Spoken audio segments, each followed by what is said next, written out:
Hey, what's up, Liron here. Today I'm going to answer a question I receive quite a lot, and that is how to paint shadows on white subject. So if you have a white material or white whatever it is, and you want to paint a shadow over it, how do you know what color to use, how light or dark, and so on. So this is what we're going to tackle today, and I actually wasn't planning on, but I want to start with showing you this painting of Ruth that I did just yesterday, or 2 days ago by the time you're going to be watching this. And what's really cool about it is that Ruth has both white and brindle colored fur. So for the white parts, we can actually sample in Photoshop and look at every color that composes it. So I'm using just my option button on Mac, and then I can show you what the color looks like more cleanly. So there is this tendency to look, for example, in this area where the belly is, and think to yourself, her fur is white. That's white. It's not white. Look at this gray, right? Now, there's another tendency to exaggerate the temperature. Once you start to go over the hump of the value, then there's a bit of an issue with recognizing the temperature itself. So, for example, if you look at the belly, the grass is green, right? And it reflects back some yellow and green onto her belly. But look at how muted that green is. It really is barely a green, right? Now, look at the cooler so-called areas. Look at here. Yes, it's kind of a cool-ish color, but it's still gray. This is really gray, and this is key to understand. There's this tendency to exaggerate the saturation and even temperature of when you were painting over white subjects. When you get those shadows in, you see the color is not what you think it is. It's much more muted, and that's the thing I want to talk about. So let's sample this area, for example. Let's take mine. Version of it, that's pretty close, right? I went a little lighter. I should probably sample the right spot as well. So it's kind of in the ballpark. It's all very gray, right? If we go for a maybe warmer area, like around here, this is what I got, and this is kind of what I painted. You see, so it's not that close, but it's also not like just for reference. Let me show you, for example, what a blue would be. So that would be a blue, and people have a tendency to go for these strong colors when they're not really necessary. Look at this strong of a blue. You won't find this anywhere in the shadows, right? So how do you paint shadows on white subjects? You need to really be careful with how warm, how strong of a color you go with. Usually it's going to be a very muted, either warm or cool, a bit of blue, a bit of yellow, sometimes maybe a bit of red or purple, but it's very, very muted, right? So it's going to be more of a purple, more of an orange, more of a green. These are the more common colors you'd find on white subjects. And this is a great example of showing you Ruth with her white fur, but let me jump over to the thing we're going to actually paint today, these flowers, which are white. Right, so if you sample the colors again, you think to yourself, oh, this is super blue here. No, it's not. It's not. It's actually a really gray, more of a gray compared to the white here. Even the white isn't really white, right, if we compare it to a white paper. This is more like white. But look at these warm areas, right? All of this warmth amounts to what? This kind of a cream kind of color. It's all so muted. This is like the bluest blue you'll find. Here is the purplest purple you'll find, right? It's very misleading, and it's something you need to really pay close attention to and go for a very muted mix. And this is where improving your skill in color matching can really help, right? So I want you to work on that kind of a thing.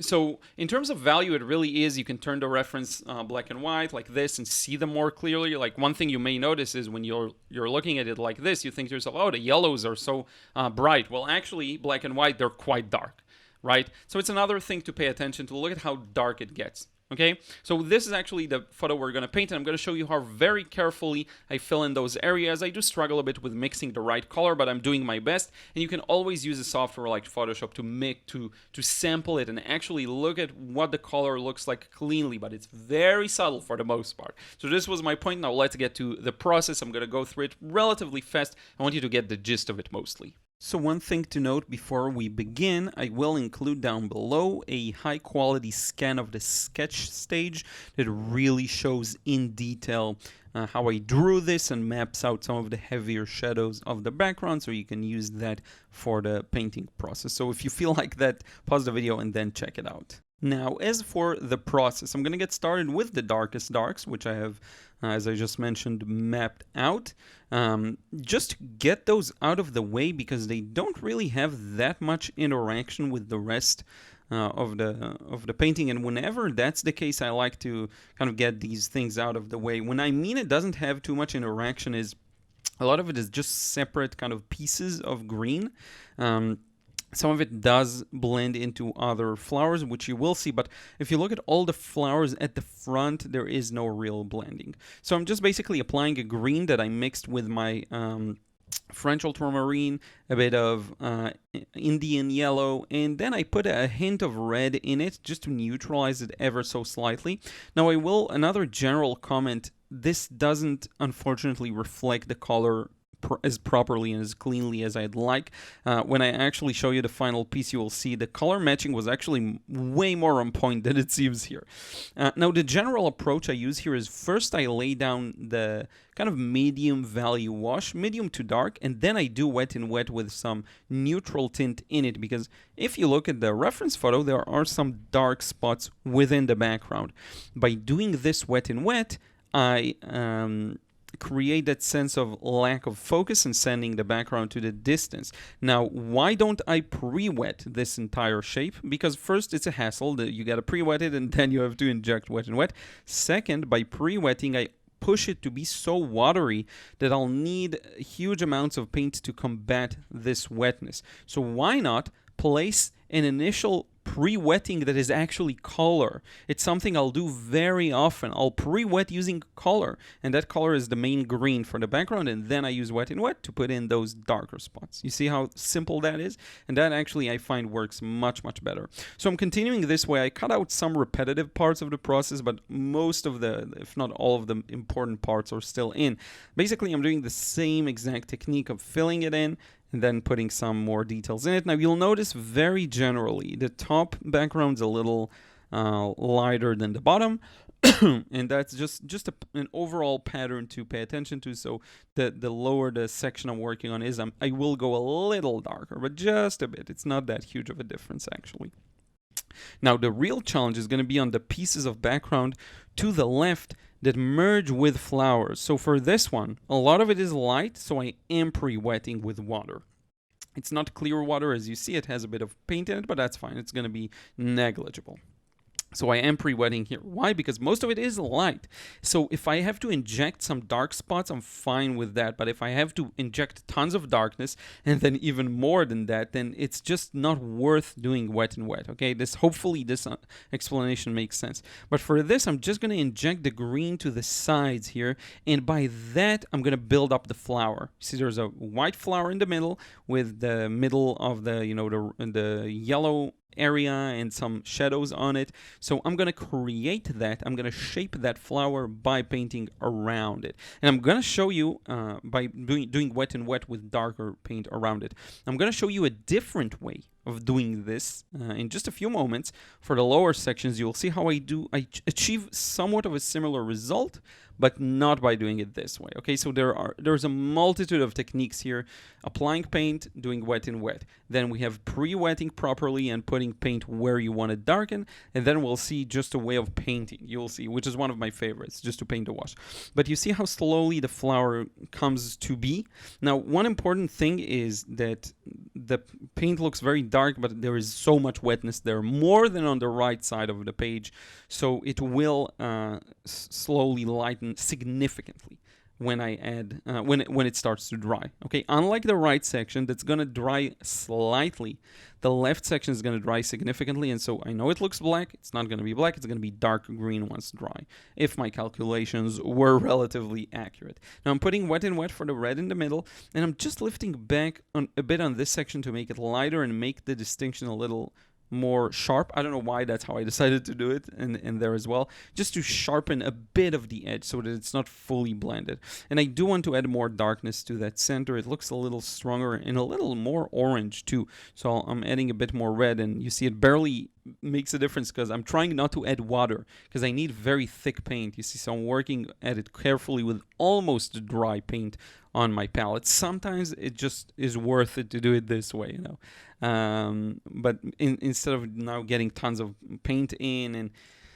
it can be a big mess. Sometimes I just like to use very thin, thick paint. And here I am adding a bit of that coolness that you do see there in the background because of a shadow on one of the petals of that flower in the background. Just thought I'd add that in. Not the most important part, but I did want to add that in. Now I want to show you a very interesting way, again, of achieving that same blended edge. So I started with green, moved to a bit of a darker green with some neutral tint, and look at what happens once I reach that border. Can you see it on the left? On the reference photo, I reach this area where this background turns into a slightly lighter flower, still not white, so I do use paint there, but what I'm gonna do is have a very thin mix of blue, muted blue, because remember, once again, I'll remind you, the mixes are fairly neutral. Okay, they're not that saturated, they're very muted, they're very subdued, and that's a part of what leads to that nice balance, right? You have a lot of freedom, you don't have to do it this way, but I decided to stick somewhat to the colors I see in the original. So here I am mixing this gray, slightly bluish, and I'm just touching that edge.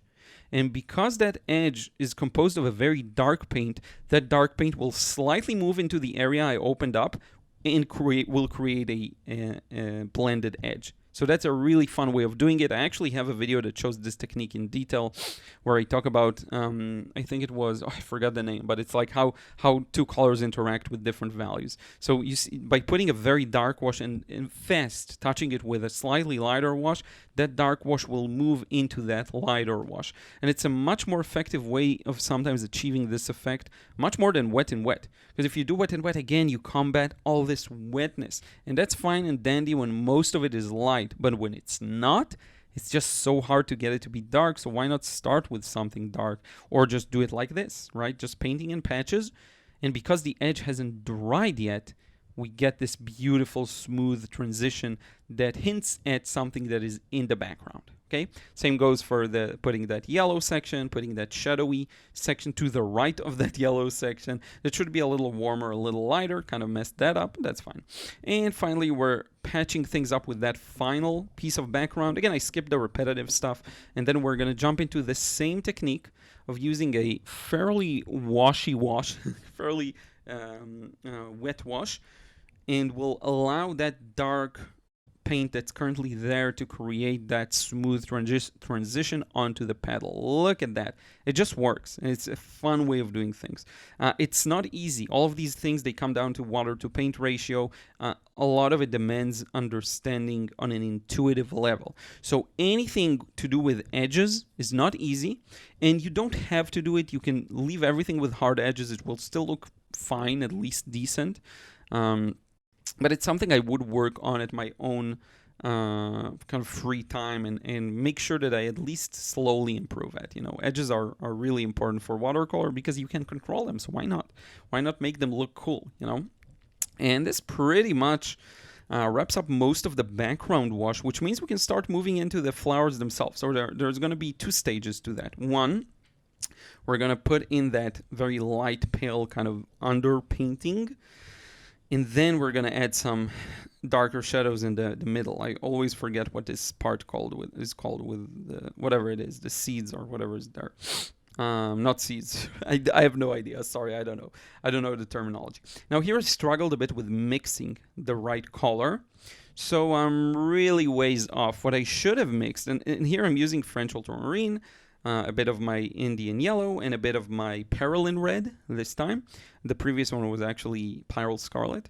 What I should have done is used a bit of my magenta, kind of purpley, or even violet. No, it's more of a violet. Add a bit of opaque John Brilliant and a bit of my manganese blue hue. That would have brought it closer. You will see me kind of almost achieving this beautiful lilac-y bluish mix. But the point stays the same. This is not me trying to exaggerate. So even though I'm using a cool color here, it's still just that, a cool color. It is not blue. It's not striking. As I've shown you in the introduction, it's not a blue. Look at my palette. You can see a bit of my cerulean blue. It's not that. It's not that strong cerulean blue. It's a very muted blue. And look at how long I take just to mix that darn muted yellow. Gave me trouble, so much trouble, and then it was too dark and too warm. So you'll see me fixing that later on. But if you look at the reference photo, I'm actually not that far off. I just should have probably added a bit more water to it, actually. But you see that subtle transition from slightly blue to slightly yellow. It's all the emphasis, the magic word is slightly. As I've shown you before, it is a very slight change. It's a very subtle color, and I will continue repeating this all throughout this video because it's just that. So always have that in mind, and try to, even if you're curious, take a picture just randomly around your house or outside, sample the colors. You can do this, I believe, with free software as well, not just Photoshop, or you can use a viewfinder that I show how to swatch with in my color matching video. Do this, and I challenge you to find a very saturated color that isn't human made. Like, I'm right now looking at a grocery bag that's red. Okay, that doesn't count. Trees, even concrete, streets, even signs on asphalt aren't that, like, the yellow is still very muted. And to compound that effect, it is also very influenced by the ambience and the mood and atmosphere. So when you have, for example, against the light scenes, they influence all of the colors. They make all of them more muted because you're looking against the light. That's just something that happens. It's a phenomenon. I don't know why exactly, but that's just how it is. If you paint in direct, strong sunlight, it tends to bring out more of the natural colors. But very often it won't be. It will be either overcast or against the light or sunset or sunrise. All of these, they influence what the colors look like, and they make them not look like the purest form of themselves. And they weren't that pure and saturated to begin with. So you see how, and I'm going through the lengths to explain this because it is important to always have that in mind. One of the biggest mistakes I see people make is painting things as they believe the things look rather than how they actually look. And this actually applies to drawing, being accurate in the shapes you create, but it also applies to values, and it also applies to colors. And especially colors, you have so much room for error, right? And colors are contextual. A color can seem warm or cool depending on the setting, depending on what surrounds it. So it's very important to be very aware that we are fallible. We're under that constant influence. Don't overthink it, but just be aware the next time you paint. Maybe match a few colors. Make sure that you're on the right track, Maybe second guess yourself, that kind of a thing.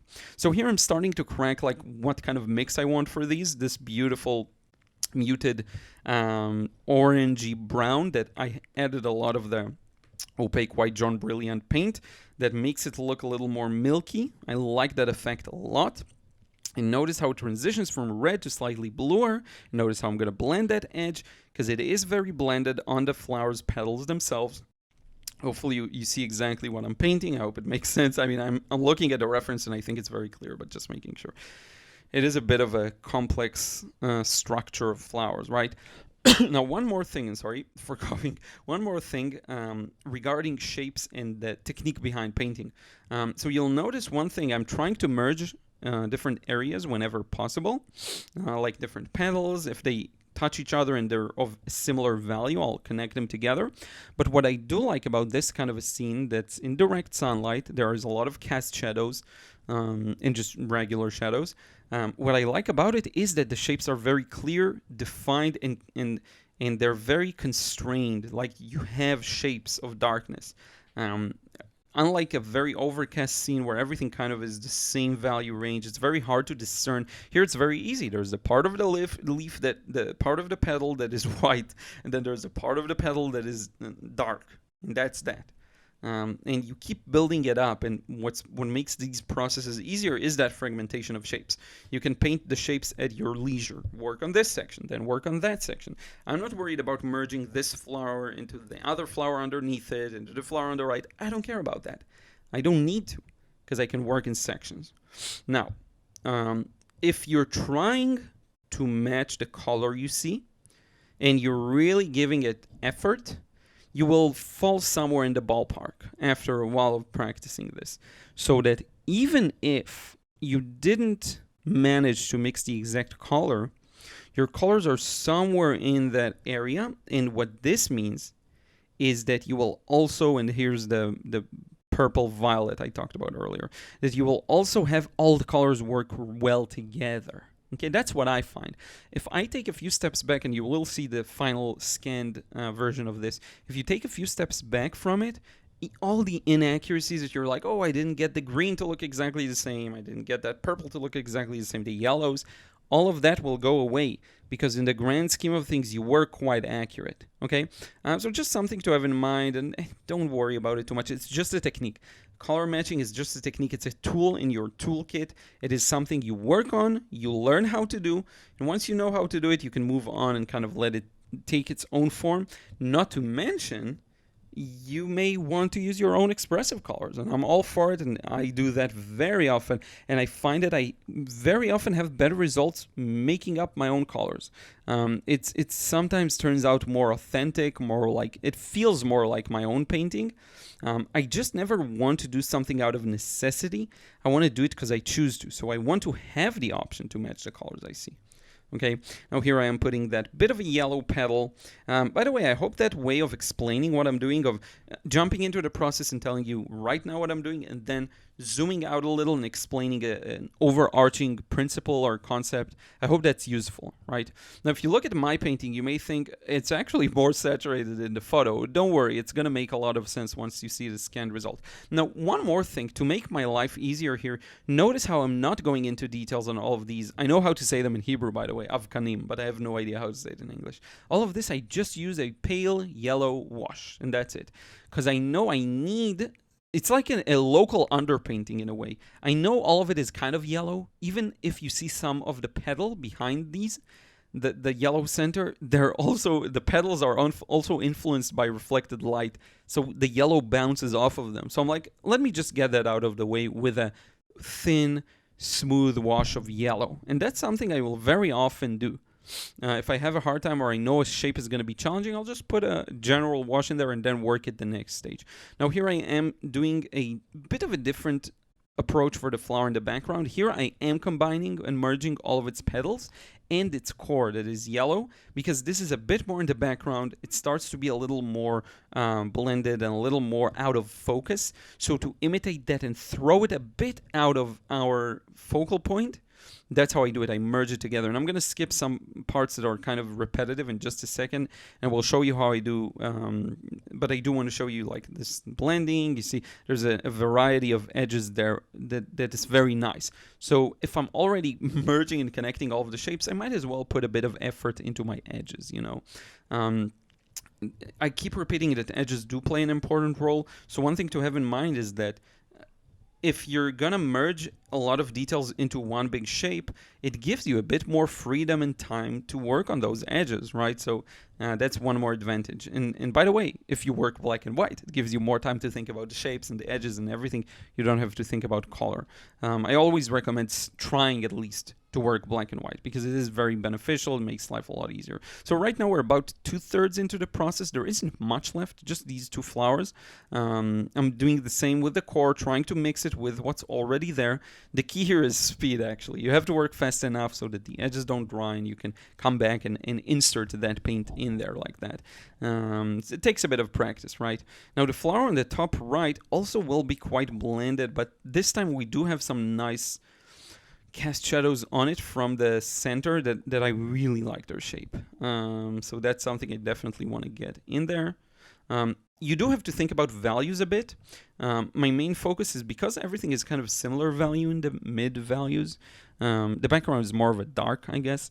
These are mid values. Because everything is similarly valued, you do have just to make sure that you're not messing things up. For example, I think here I paint over the center section instead of leaving it light enough. I think so. Now, one more thing about values is there is a bit of a nuance to every petal.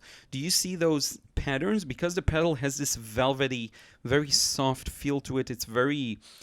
almost like folds in clothes, like folds and creases in clothes. Because the petals are so thin, it has this wavy shape to it. And because of that, the light hits in different shapes. So it's something to be aware of. You see how it's just wavy. Right where I'm doing now, there's a bit of a shadow there. just where I'm going to put it now. And then above it, there's a highlight, and it's such a cool effect. I should have actually drawn it a little higher, by the way. I kind of messed this shape up.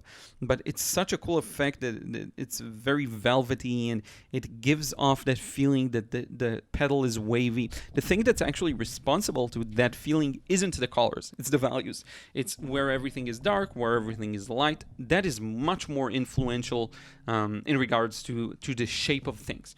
The colors can add a lot of different dimensions to it, and a lot of feeling to it. That's a lot of cool stuff. But yeah, so now I'm painting very carefully around this other shape of that previous flower because it's already dried. I don't want to overwork it, and you see me kind of jumping forward in the process. Again, very repetitive. I will say here the color I went for is a little too blue. You see, I always fall for this trap too, right?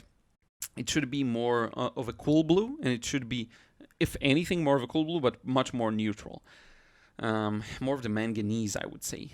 So I'm talking about like keeping things neutral and muted, and I still kind of sometimes go a little overboard. But one thing I will say, intent does play a very important role in painting. So if your intention is to go muted, you will be able to go much more than if your intent would be to exaggerate the colors. And what does that teach us? That if our intent of painting something is in the right place, even if we kind of messed it up and it doesn't look exactly the same, it's still fine. And you'll most likely do a better job of it than you think. And again, I'm going to challenge you, wait till the end of this video, look at the end result when it's going to be scanned side by side with the reference photo in the finished piece, and you will see how the colors look much closer than you would think, plus the camera skews the colors a bit. But now you see how a pattern of light and shadow begins to develop. The more we put these mid values in, the highlights become more meaningful. You see? Now, right now we have this big white spot in the middle that I'm covering with yellow. Before that, the white areas around it didn't mean much. But now that I darkened that, it suddenly makes the lighter sections on the petals look much better, look much more like they're a part of the scene. So the value, I love this, and I always talk about it. I love how it falls into context. And that's one thing to have in mind. Same for this on the left here. We're getting rid of, and this I'm going to really knock out real fast because you don't need much details there. It's really cut by the edge of the painting. I'm just going to put in those grays, put in the yellow in the middle, and kind of let it blend together. That's a very effective way of doing things around the edges of the painting. That's how I usually do it, just so that it doesn't become, again, an attention hog. So there's this one thing in regards to things kind of falling in the right place and building the context of the painting. You know, a lot of the time, that ugly stage that people talk about is just that. It's just a painting out of context. And there isn't really an ugly stage, because the more you learn to always think ahead in your paintings, always think in advance, you can already visualize what it's going to look like after the current stage. So I already know approximately what it's going to look like. And that plays a very important role in allowing me to delay my need of gratification of this has to look good now. No, because I know it will look good after I add in the details. Now, these areas in the center of the flowers, they're actually very, very important, because as you've seen in the introduction, they're much darker than it appears to be. So darkening them will give this I forgot how to talk, will give this painting much more meaning. You will see this now. As soon as I darken them, whoop, the petals get a new definition. They become something else. They become something that makes much more sense. And you will see this happen live, these very next few moments. If there's one very good criticism for myself, is that I completely neutralized and ruined these yellows. I later mentioned I kind of try to go over them with opaque paint, and I will show the difference. But honestly, I don't know exactly how to go back from this point to something else without using something like acrylics, without mixing a very bright and very light yellow and just putting it there. Not very light. That's the key. It's not very light. It's very bright. That's the problem. Remember, I showed you the yellows and then I turned it black and white, and voila, they're much lighter and they're much darker than they appear to be. But it's still yellow, so it's a bit of a trip because you think, oh, yellows are light. Not really, not really. So you need a color that is both dark and very vibrant and strong of a yellow. Maybe my lemon yellow could do that, bottom most left. But I didn't try. Maybe I can try using it straight out of the pen. So one thing, try and keep those yellows bright and light. Some people resort to keeping them light in order to make them appear brighter, but I find that's kind of an awkward solution that I don't like as much. Now, I did leave way too many highlights there because I interpreted the yellows as, again, way too light, but that's fine. That's just my inadequacies around the edge of the end of the painting. Actually, today was a very unfocused day.